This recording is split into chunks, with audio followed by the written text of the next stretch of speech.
आज कैबिनेट में डॉक्टर मोहन यादव जी की अध्यक्षता में जो कैबिनेट संपन्न हुई, तो सबसे पहले देश के सम्मान के लिए 140 करोड़ लोगों के सम्मान के लिए जिस प्रकार देश के प्रधानमंत्री, रक्षा मंत्री के मार्गदर्शन में देश की सेनाओं ने सिंदूर अभियान के माध्यम से पाकिस्तान के आतंकवादी अड्डों को तहस नहस किया है, उसके लिए प्रधानमंत्री, गृह मंत्री, रक्षा मंत्री और देश की तीनों सेनाओं का अभिनंदन किया है। और कल प्रधानमंत्री जी के उद्बोधन के बाद एक बात बहुत स्पष्ट हो गई है कि यह स्थगित है। अगर पाकिस्तान फिर से हरकत करेगा तो हमारी सेना तैयार है, और इसलिए सभी ने माननीय प्रधानमंत्री जी का अभिनंदन किया है। प्रदेश में गेहूं उपार्जन का काम 5 मई को सभी 3,475 केंद्रों पर समाप्त हो गया है, और लगभग इस अवधि में 9 लाख किसानों ने फसल विक्रय का कुल पंजीकरण करने के बाद 77.74 लाख मैट्रिक टन गेहूं का उपार्जन किया गया। इसका भंडारण हो चुका है, और बाकी भी जहां जहां निर्देश दिए गए कहीं बाहर गेहूं हो तो उसका भंडारण करके वर्षा से कैसे हम गेहूं को बचा सके इसकी चिंता करें। इस पूरे उपार्जन के अंदर जो राशि खर्च हुई है वो 18,842 करोड़ का भुगतान किया गया है। बचा हुआ कुल 18 करोड़ का भुगतान है, वो भी हम जल्दी कर देंगे। अभी आपको मालूम ही होगा, महाराष्ट्र के मुख्यमंत्री जी आए थे और मुख्यमंत्री जी ने ताप्ती बेसिन मेगा रिचार्ज परियोजना का तो उद्घाटन किया है, पर दोनों प्रदेशों की सांस्कृतिक विरासत को, जो प्रधानमंत्री जी हमेशा कहते हैं कि विकास के साथ विरासत को भी हमें संभालना है, तो दोनों माननीय मुख्यमंत्री जी ने बैठकर महाराष्ट्र और मध्य प्रदेश के जो ज्योतिर्लिंग है, महेश्वर, ओंकारेश्वर, गणेश्वर, भीमा शंकर, इन सब का एक सर्किट बनाया है, और वह एक धार्मिक सर्किट जो कि इन सभी ज्योतिर्लिंगों पर लोग एक साथ जा सकें, इस प्रकार की योजना बनाने का निर्णय लिया है। साथ ही महाराष्ट्र में के साथ रोजगार, व्यापार, सांस्कृतिक संबंध और ऐतिहासिक दस्तावेज को एकत्रित करना। महाराष्ट्र में भी कृष्ण पाठशाला, मध्य प्रदेश में हम लोग भगवान कृष्ण ने जहां जहां अपनी लीला की है उस सभी स्थानों को हम डेवलप कर रहे हैं।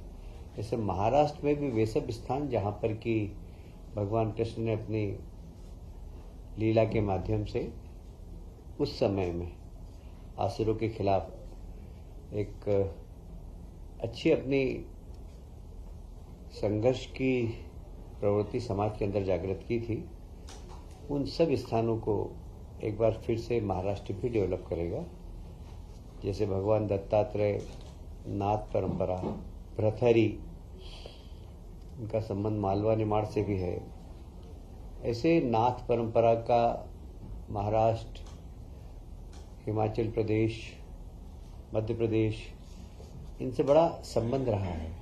तो इन सब को डेवलप करना, लोक माता अहिल्याबाई का जन्म महाराष्ट्र का ही है, उनके स्थान को भी डेवलप करना। और मुझे कहते हुए बहुत प्रसन्नता है कि जिस प्रकार हमने इंदौर में मां साहब के 300 वर्ष पूरे होने पर कैबिनेट करने का निर्णय लिया है, उसी प्रकार महाराष्ट्र की सरकार भी पुणे के पास माँ अहिल्याबाई का जन्म स्थान है, वहाँ कैबिनेट करेंगे। तो एक अच्छा माँ अहिल्या के प्रति ट्रिब्यूट है महाराष्ट्र सरकार का भी।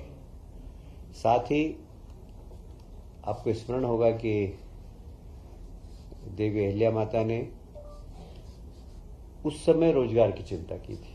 उस समय महेश्वर की साड़ी, बुनकर, हस्तकरघा, इसको प्रमोशन किया था। तो हमारी सरकार और महाराष्ट्र की सरकार भी इस दिशा में जहां आवश्यकता होगी तो संयुक्त रूप से भी काम करेगी। ऐसे ही महाराष्ट्र के जो वीर हैं, बाजीराव पेशवा, होलकर शिंदे, ये सब इनका हमारा और इनका काफी संबंध रहा है। तात्या टोपे, रानी लक्ष्मीबाई, अप्पाजी भोसले, ये सब महान लोगों के ऐतिहासिक दस्तावेज को हम संकलन करेंगे और उसको डिजिटाइजेशन करेंगे। मोडी लिपि जो करीब करीब आजकल लोग पढ़ने वाले बहुत, इंदौर में तो मेरा ख्याल है 2-4 ही बचे हैं मोडी लिपि को पढ़ने वाले और समझने वाले।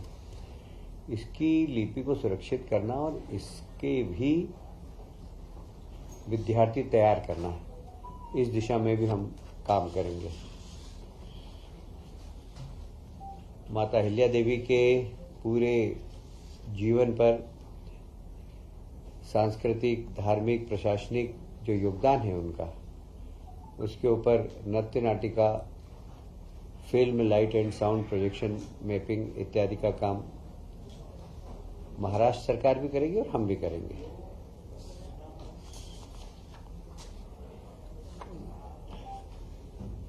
सोलह मई को इंदौर में रीजनल ग्रोथ कॉन्क्लेव तथा मैनमेड टेक्निकल टेक्सटाइल एक्सपो का आयोजन है।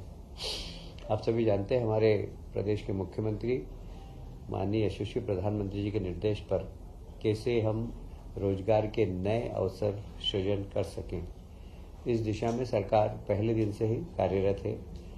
मैं उसको दोहराऊंगा नहीं कि मध्य प्रदेश में जितने भी इन्वेस्टर मीट हुई है, GIS हुई है, उसके बाद से भी लगातार यह काम चालू है। अभी उसके बाद भोपाल की GIS के बाद इंदौर में भी IT कॉन्क्लेव हुई थी और उसमें भी निवेश करने के लिए हमने लोगों को प्रोत्साहित किया है।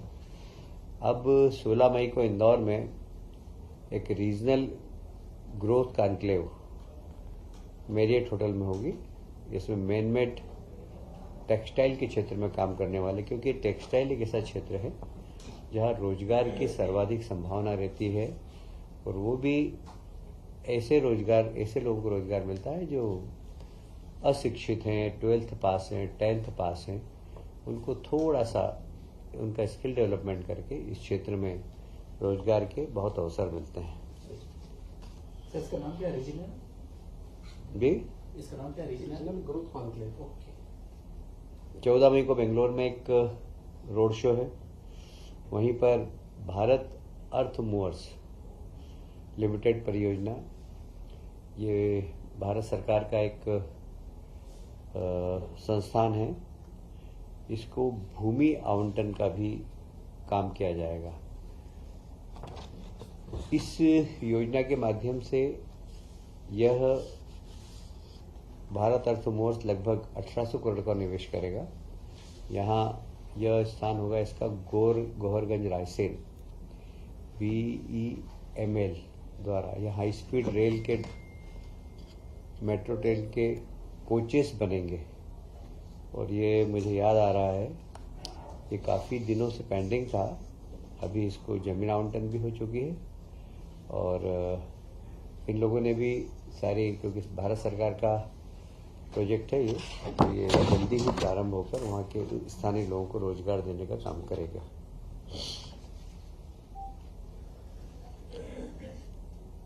बीस मई को इंदौर में, जैसे मैंने कहा कि हम लोग कैबिनेट की मीटिंग कर रहे हैं राजबाड़े पर, क्योंकि एक ऐतिहासिक स्थल है मध्य प्रदेश का, मालवा का राजवाड़ा। वहाँ पर हम विजन 2047 इसके ऊपर भी मंत्रिमंडल के सामने इसका प्रस्तुतिकरण होगा और लगभग ये 3-4 घंटे का प्रस्तुतिकरण है, जिसमें माननीय मंत्रीगण अपनी सलाह देंगे। तो ये 20 तारीख को इंदौर में संपन्न होने वाला है। खेलो इंडिया यूथ गेम 2025 में मध्य प्रदेश का बहुत शानदार प्रदर्शन रहा है। 4 से 15 मई खेलो इंडिया गेम्स, जिसमें मध्य प्रदेश ने 9 स्वर्ण और 5 रजत पदक, 10 कांस्य पदक जीतकर देश में 6ठा स्थान प्राप्त किया है। मुझे कहते हुए प्रसन्नता है कि पिछले 10 वर्षों में खेलों के क्षेत्र में मध्य प्रदेश ने काफ़ी प्रगति की। बड़ी मुश्किल से पहले हमारा 20वां 25वां स्थान रहता था। अब हमारे यहाँ के प्रदेश के खिलाड़ियों को हमने जब इंफ्रास्ट्रक्चर दिया, खेल विभाग ने बजट बढ़ाया, उसके बाद से खिलाड़ियों के खेलने के स्तर में भी बहुत परिवर्तन आया है। और इसीलिए आप देख रहे हैं कि इस बार 9 स्वर्ण पदक, 5 रजत और 10 कांस्य पदक जीतकर मध्य प्रदेश 6वें स्थान पर पहुंच गया है। आप सभी जानते हैं कि जो छत्तीसगढ़ हाथियों के कारण वहाँ के किसान बहुत परेशान हैं, पर एक कॉरिडोर है जिसमें हमारे भी 2-3 जिलों में हाथी आ जाते हैं। हमने उन हाथियों से किसानों की और वहाँ के जनजीवन को बचाने के लिए एक 47 करोड़ की बड़ी महत्वाकांक्षी योजना प्रारंभ की है, जिससे कि जंगली हाथियों की सुरक्षा भी हो, जंगली हाथियों के कंट्रोल के लिए वहाँ पर किस प्रकार उन गांवों को प्रशिक्षित करें, जैसे कि हाथी घुस जाए तो फिर उनको फटाके फोड़कर उनका मार्ग परिवर्तित करना, ये सब प्रशिक्षण देना, ये सब काम भी होगा। इसमें हमारा EI सर्विलेंस भी वहाँ पर होगा। हाथी जब आएंगे तो हम पहले से हमें पता लग जाए, उसका एक कंट्रोल रूम होगा जिसमें कि हम उनको रेस्क्यू करके, जैसे हमें जानकारी मिलेगी हम उनको रेस्क्यू करके और एक यथास्थान जंगल में वापस पहुंचा सकें। आप सभी जानते हैं कि जब हाथी बड़ा उग्र हो जाता है तो मानव जाति के लिए बहुत खतरा हो जाता है। तो उग्र भी नहीं हो, इसके लिए बहुत ज़रूरी है कि वहाँ के ग्रामीणों को प्रशिक्षण देना कि जानवर को उत्तेजित नहीं करना, ये बहुत ज़्यादा ज़रूरी होता है। नहीं तो जब गांव में घुसता है तो अज्ञानतावश वो उत्तेजित कर देते हैं और उत्तेजित जानवर के बहुत नुकसान पहुंचा देता है। और इसलिए वहाँ के लोगों को प्रशिक्षण करना और वहाँ पर एक रैपिड एक्शन टीम तैयार करना, जहाँ जहाँ स्थान है उन सब स्थानों पर निगरानी रखना, उनकी ट्रैकिंग करना, पेट्रोलिंग, ये सब व्यवस्था की जाएगी। और इसमें लगभग 47 करोड़ रुपए का बजट का प्रावधान है।